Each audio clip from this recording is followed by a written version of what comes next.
शिव बाबा याद है ना। ओम शांति। 17 मई 2024 के ईश्वरीय महावाक्य।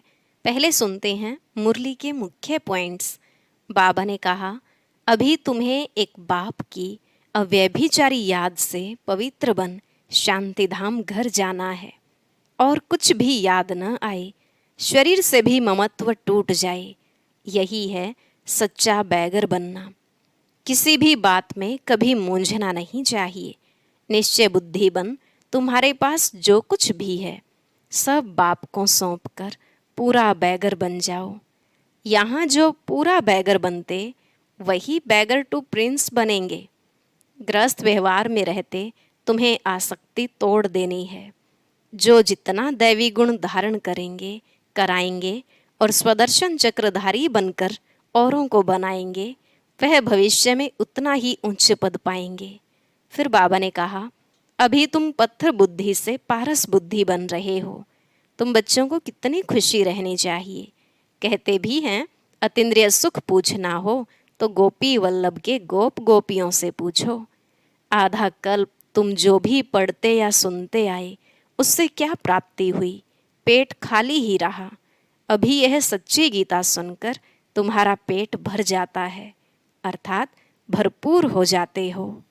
लास्ट में बाबा ने कहा, अभी राजधानी स्थापन हो रही है। तुम बच्चों को स्वयं बाप पढ़ा रहे हैं, लेकिन सब एक रस तो नहीं पढ़ेंगे, इसलिए सबका पद नंबरवार हो जाता है। ऐसा बाप जो तुम भारतवासियों को सारे विश्व का राज्य देते हैं, उनको कभी भूलना नहीं चाहिए। बाप और घर को याद करते रहो। अब सुनते हैं महावाक्यों को विस्तार से। बाबा ने कहा, मीठे बच्चे, ग्रस्त व्यवहार में रहते हुए ऐसा ट्रस्टी बनो जो किसी भी चीज में आसक्ति न रहे। हमारा कुछ भी नहीं, ऐसा बैगर बन जाओ। प्रश्न, तुम बच्चों के पुरुषार्थ की मंजिल कौन सी है? उत्तर, आप मरे मर गई दुनिया, यही है तुम्हारी मंजिल। शरीर से ममत्व टूट जाए, ऐसा बैगर बनो जो कुछ भी याद न आए। आत्मा अशरीरी बन जाए, बस हमको वापस जाना है। ऐसा पुरुषार्थ करने वाले बैगर टू प्रिंस बनते हैं। तुम बच्चे ही फकीर से अमीर, अमीर से फकीर बनते हो।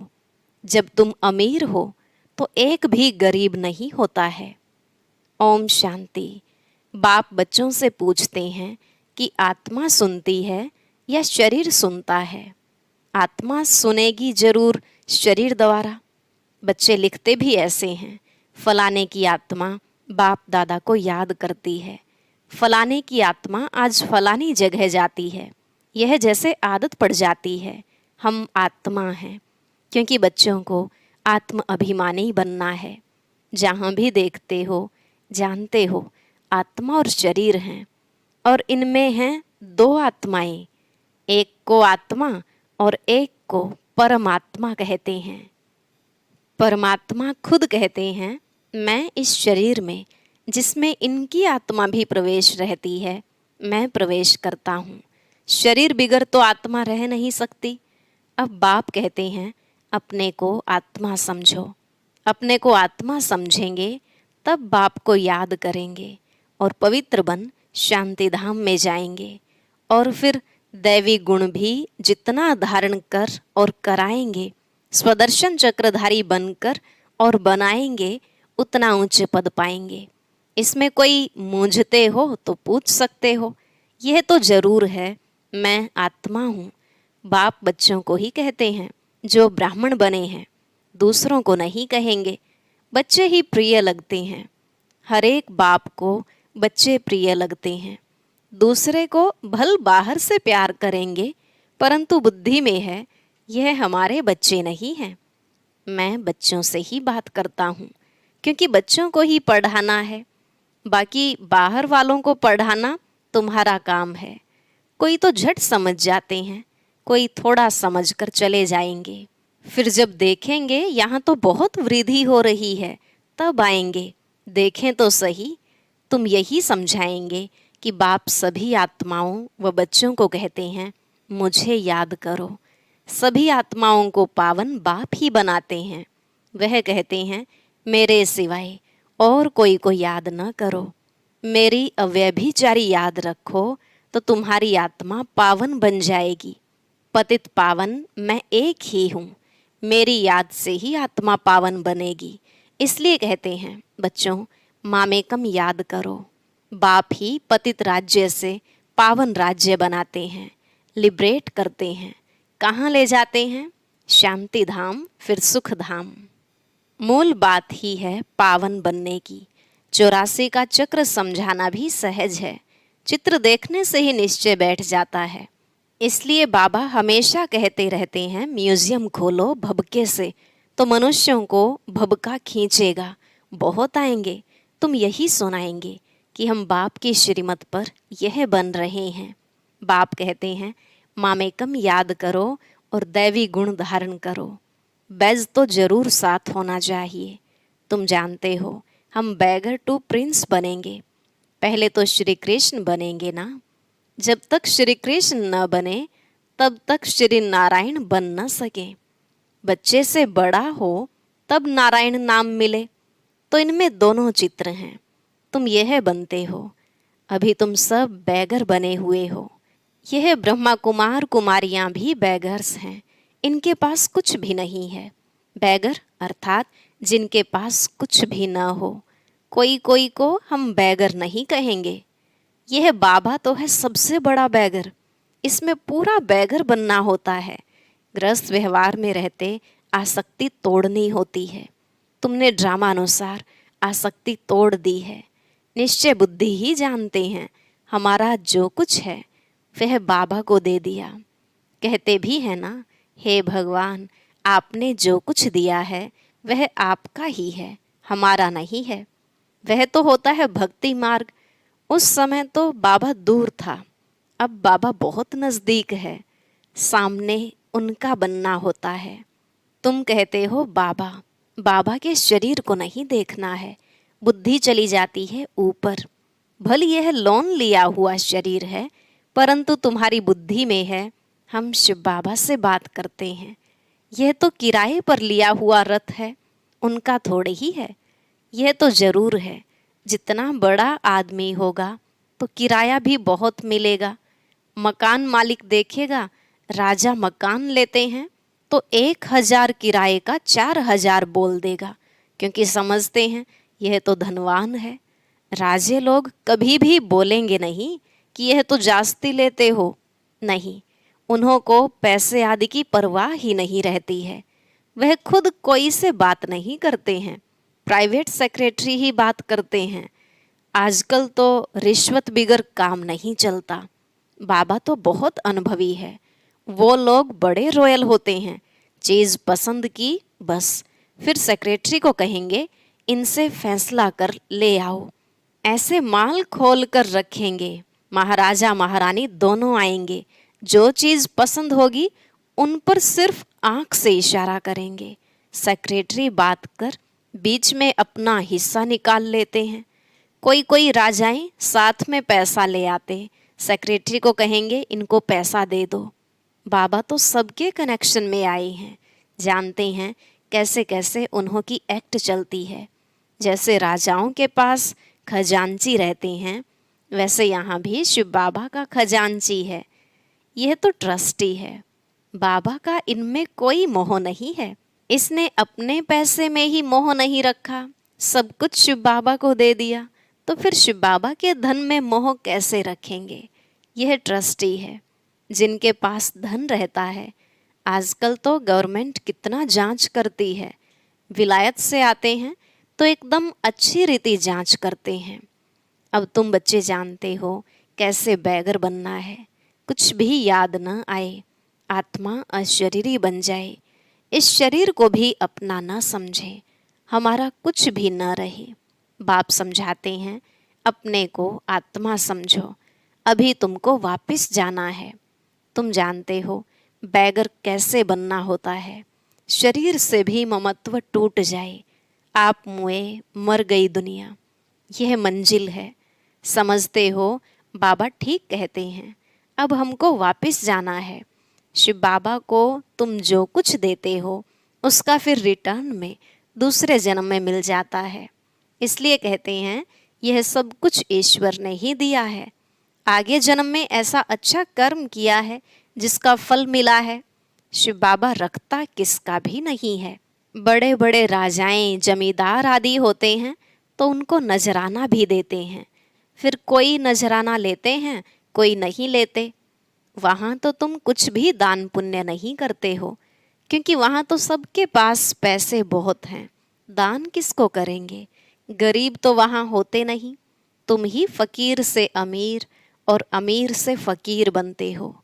कहते हैं ना, इनको तंदुरुस्ती बख्शो, कृपा करो, यह करो। आगे शुरू में भी शिव बाबा से ही मांगते थे, फिर व्यभिचारी बन गए हैं तो सबके आगे जाते रहते हैं। कहते हैं झोली भर दो। कितने पत्थर बुद्धि हैं। कहते भी हैं पत्थर बुद्धि से पारस बुद्धि बनाते हैं। तो तुम बच्चों को खुशी बहुत रहनी चाहिए। गायन भी है, अतीन्द्रिय सुख पूछना हो तो गोपी वल्लभ के गोप गोपियों से पूछो। किसको बहुत फायदा होता है तो बहुत खुशी होती है। तो तुम बच्चों को भी बहुत खुशी रहनी चाहिए। तुमको 100% खुशी थी, फिर घटती गई, अब तो कुछ भी नहीं है। पहले थी बेहद की बादशाही, फिर होती है हद की राजाई अल्पकाल के लिए। अब बिरला के पास कितनी ढेर मिल्कियत है, मंदिर बनाते हैं, उससे कुछ भी नहीं मिलता। गरीबों को थोड़े ही कुछ देते हैं। मंदिर बनाया जहाँ मनुष्य आकर माथा टेकेंगे। हाँ, गरीब को दान में देते हैं तो उसका रिटर्न में मिल सकता है। धर्मशाला बनाते हैं तो बहुत मनुष्य जाकर वहाँ विश्राम पाते हैं, तो दूसरे जन्म में अल्पकाल के लिए सुख मिल जाता है। कोई हॉस्पिटल बनाता है तो भी अल्पकाल के लिए सुख मिलता है, एक जन्म के लिए। तो बेहद का बाप बच्चों को बैठ समझाते हैं, इस पुरुषोत्तम संगम युग की बहुत महिमा है। तुम्हारी भी बहुत महिमा है जो तुम पुरुषोत्तम बनते हो। तुम ब्राह्मणों को ही भगवान आकर पढ़ाते हैं। वही ज्ञान का सागर है। इस सारे मनुष्य सृष्टि रूपी वृक्ष का बीज रूप है। सारे ड्रामा के आदि मध्य अंत का राज समझाते हैं। तुमसे पूछेंगे क्या तुमको पढ़ाते हैं? बोलो, क्या यह भूल गए हो गीता में भगवानुवाच है ना, मैं तुमको राजाओं का राजा बनाता हूँ। इसका अर्थ तुम अभी समझते हो। पतित राजाएं पावन राजाओं की पूजा करते हैं, इसलिए बाप कहते हैं तुमको राजाओं का राजा बनाता हूँ।